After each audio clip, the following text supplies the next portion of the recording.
This whole field is dotted with tiny, discrete test pits, and suddenly we've got Phil's zonking great hole. What's that all about?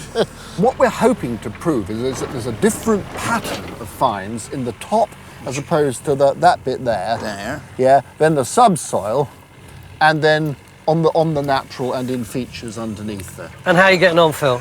By and large, all the finds that we get, and they're mainly Victorian, post-medieval. The main thing is that we're recovering all the finds, not just being selective with metal.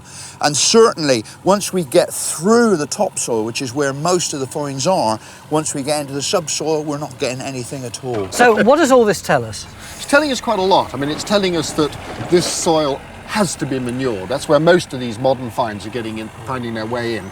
And then it's also telling us that below that there's a rather different soil which may represent pasture, and then possibly earlier fields are beneath that, but that earlier soil wasn't being heavily manured. A bit frustrating for you though, all this digging empty trenches.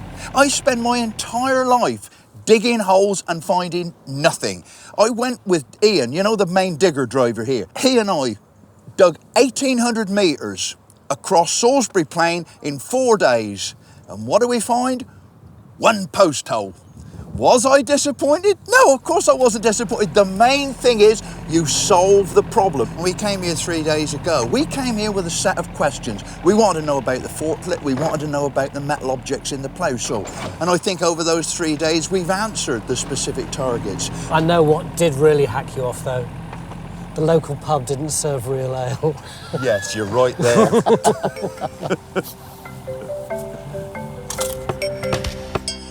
Well, archaeologists are obviously more patient than I am. As digging comes to a halt, the mould's ready to be cracked open and the snake bracelet revealed.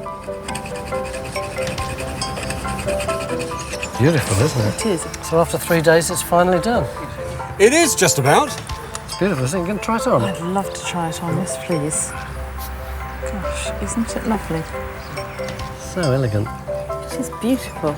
This fantastic reproduction has given us an insight into how the snake bracelet was made. But what about the rest of the wealth of Roman finds which drew us here in the first place? Our 3 days of careful study have given us a great chance to re-evaluate them. But what do they tell us?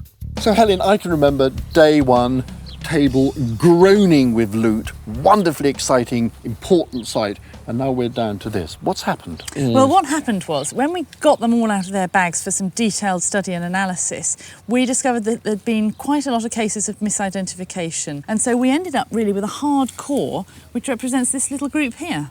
And what sort of activities do they represent, these finds? Well, I think they represent quite a few things. Coins are people losing them through holes in pockets, bags, that kind of thing. Something as beautiful as that, I think, is probably a broken brooch pin. It falls out of the clothing and you can't ever find it again.